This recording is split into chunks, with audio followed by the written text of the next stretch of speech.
So this video will be on warding. I'll be going over offensive wards, defensive wards, good wards for the laning stage, wards that are better mid and mid to late game as well, so we can just see what the best ward choices are and where they're applicable really. Let me get the wards. Okay, cool, it works.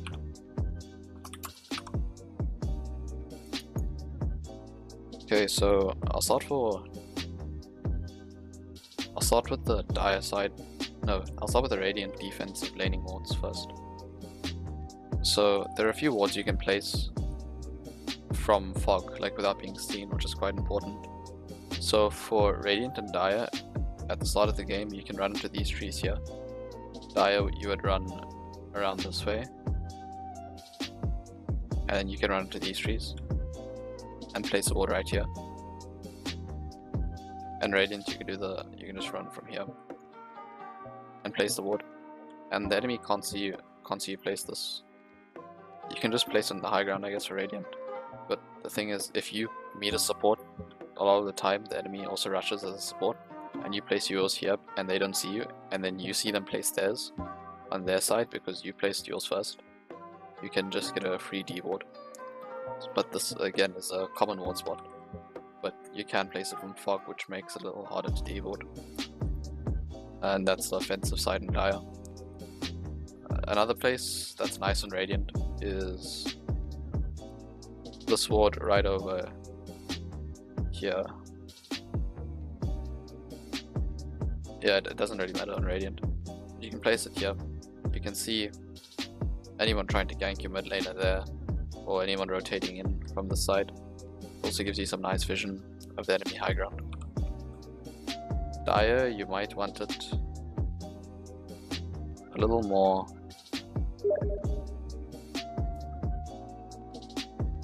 here maybe, just so you can see people TPing in. It's very difficult to place that. Okay, next radiant defensive ward for laning stage would be this one over here. This is nice mid game as well, like just slightly after laning, because it spots rotations on all three of the staircases to your jungle. So they're not going to enter your jungle undetected unless they come in with a smoke or they come through here. But yeah, this ward is very nice for radiant. I don't really like it on dire so much, because it doesn't give information other than people leaving the jungle. Then another defensive ward for radiant, which can be placed from fog, is running through here and getting a ward somewhere in this area, wherever you want. It just gives vision of the tower and rotations on the rotations there, and it gives some vision of what the offlane is up to here. Maybe he's going for a ruin or wrapping around for a gank.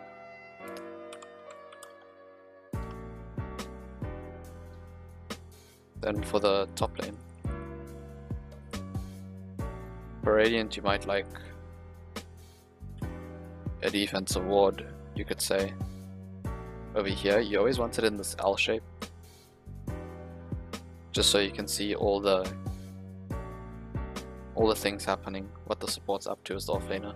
You can see everything they're doing. You can catch the pull as well to the large camp. Just wanna go back here.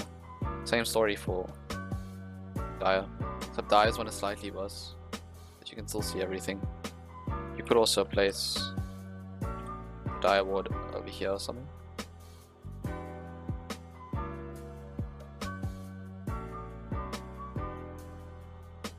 And then you can catch, like in those areas I showed, and you can catch the pulls or what the support's up to.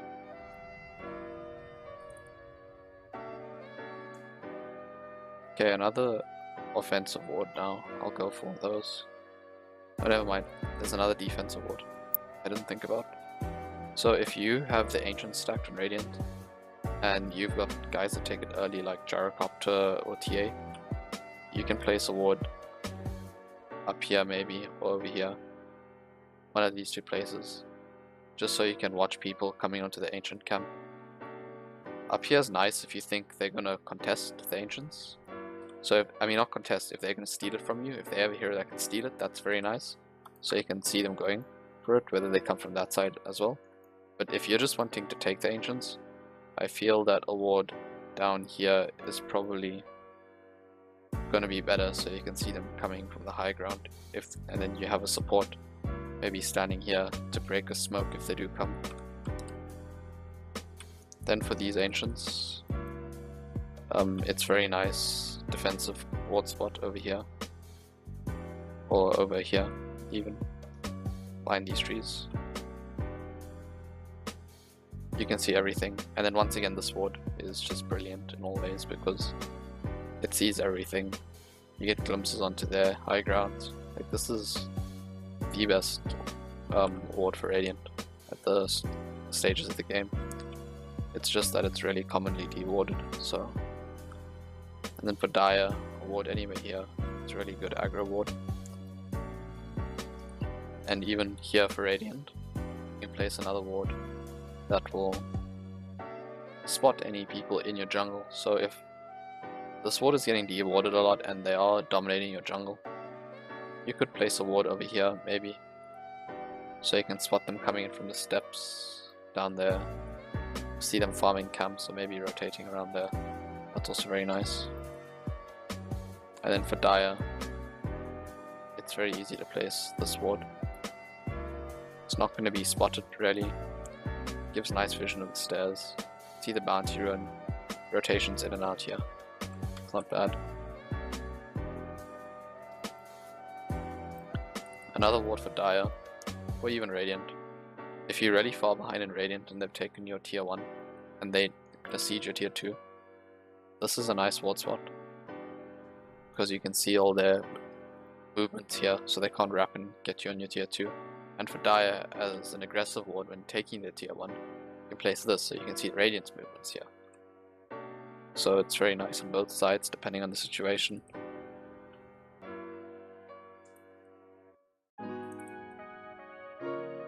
Another defensive ward for Radiant, in case the Dire is... So if you're an offlaner and the supports are always rotating around this area, say you're an Enigma and you want to jungle and offlane and you have in lane at the same time, and the supports keep coming in here.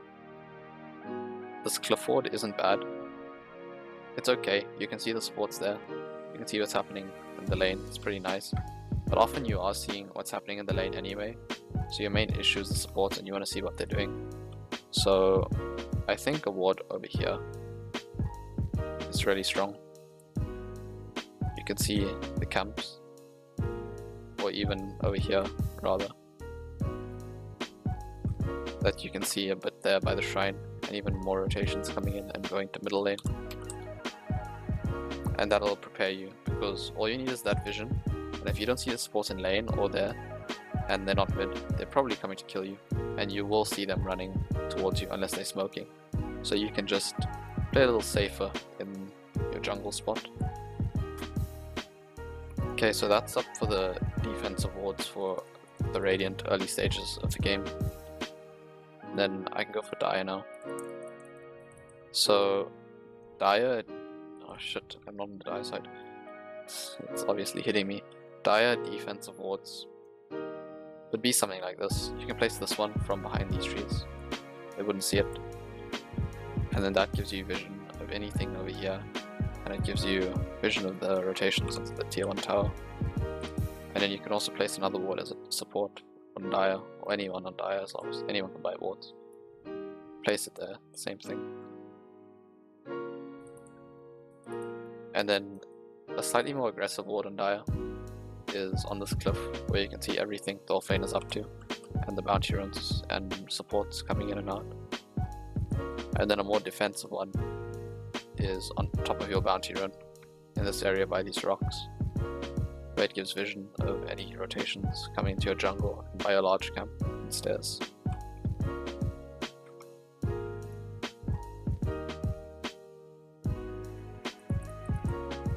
For middle lane, I spoke about this one where you run into there and place it from the fog. And then another defensive ward. Other defensive wards would be this one even, up here. So you can see any supports ganking from around the side. And you also have vision of this area. It's very defensive though, and I don't know, you can't see the enemy high ground with it. So maybe he'll prefer something like this. Gives you vision of the ruin, gives you nice vision of that side at night time. Vision over here, so in case their supports want to come in, out, I don't know, Pudge or something, he wants to come out and hook. Hiding here. If they're not smoked, this ward will more or less catch them every time. And then I spoke about the aggressive wards on this side.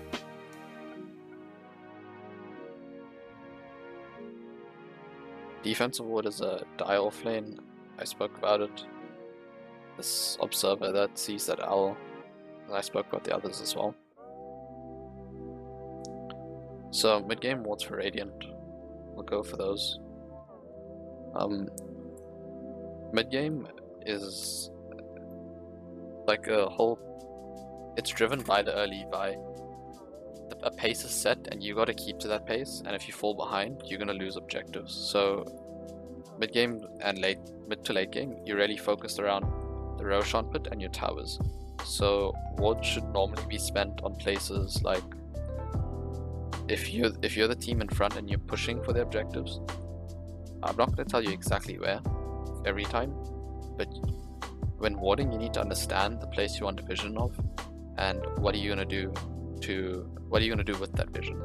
So if I want to take, tier 1's gone already because it's mid game. If I want to take this tier 2 tower as a Radiant player, I can smoke, or maybe if it's nighttime, wrap around here without them knowing and place a ward. Not there, sorry.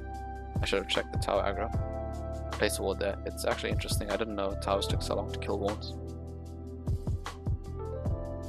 I really didn't know. I thought they killed them 2 hits. Because now wards only have die in 2 hits. It's interesting. Maybe it's only from heroes. I don't know. I think creeps might kill them as well. Let's just check. Yeah, creeps also take long to kill. Okay, so yeah, that board there is quite nice for sieging. Maybe if you could smoke, do the same thing on this side from the trees even. I'll place a ward up here so you can still see the tower and you can see what's happening on this.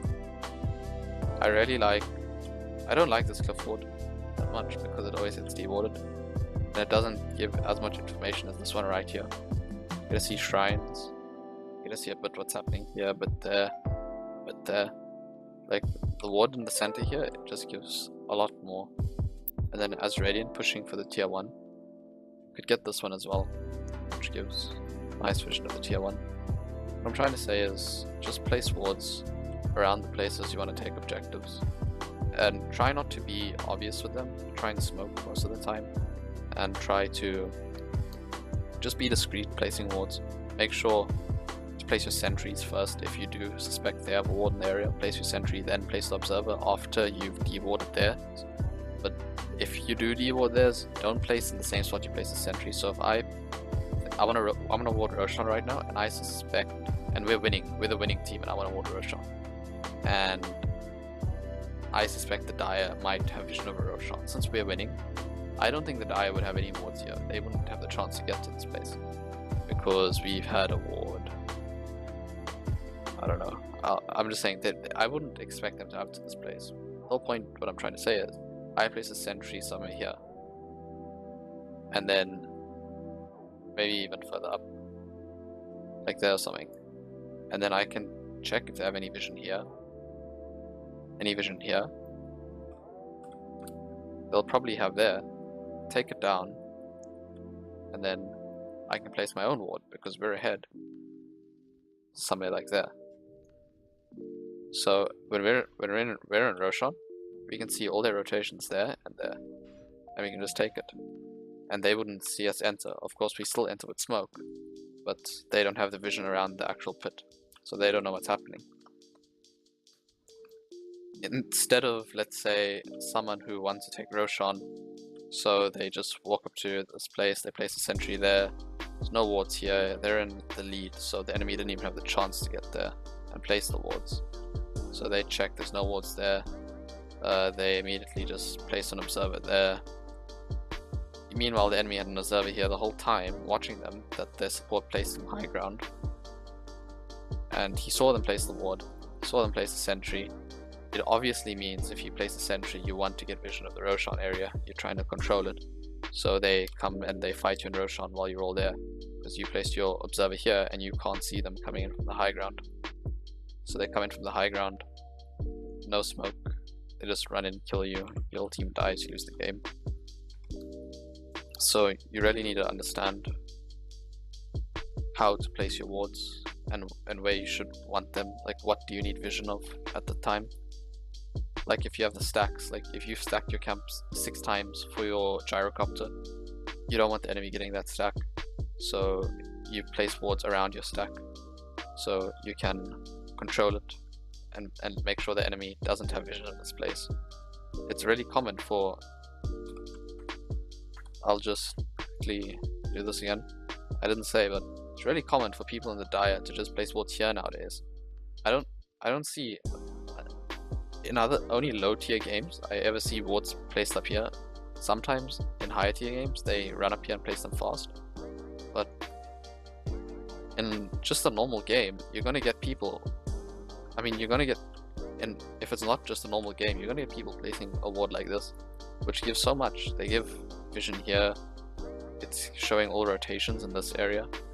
It's actually such a good ward. It's better than this one actually, because this ward, all it gives you is vision of these camps, which you don't really care about, the shrine and this useless information here. Unless you're taking a tier 2 and you're scared of them coming around the shrine area, this is not very good, but I always see people place it. I don't know why they like this ward. This one is just so much better. It gives a lot more, especially if you want to contest these ancient stacks. It's the same story with that side there. And this ward as well, like it's not giving a lot of information. Sure, it has a lot of, it's covering a lot, but unless you're taking this tier 2, which like these towers are the strategically least valuable towers in the game, then actually this one specifically is worse.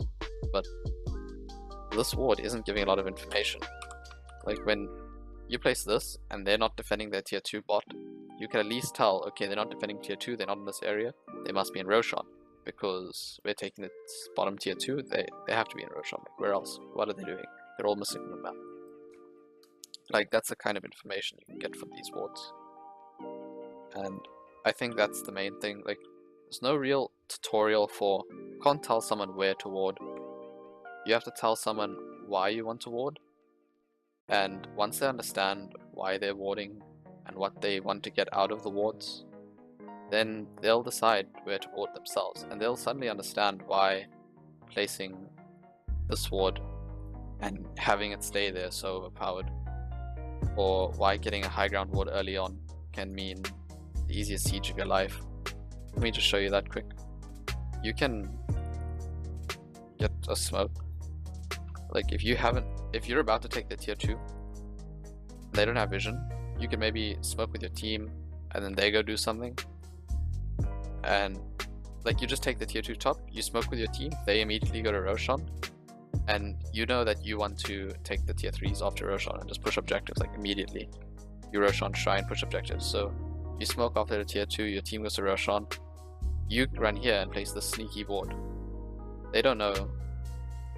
You go to your team to Roshan, or you make space or something, like if they here you reveal yourself in the smoke on purpose, die, whatever, your team takes Roshan, they shrine, you respawn because you're a support and you just respawn fast normally.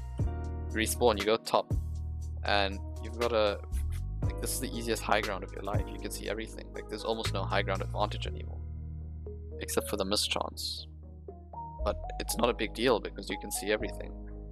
Like if you just know where you want your vision, and you understand why you want your vision in the areas, I think it's fine. And that's what I want people to learn. I want people to understand why they're warding. A lot of people just ward mindlessly, like, oh, I'm a support, I want to play carry, I'm just gonna buy a lot of wards, place them wherever I looked was the best ward spots. I'm just gonna run around doing this all game.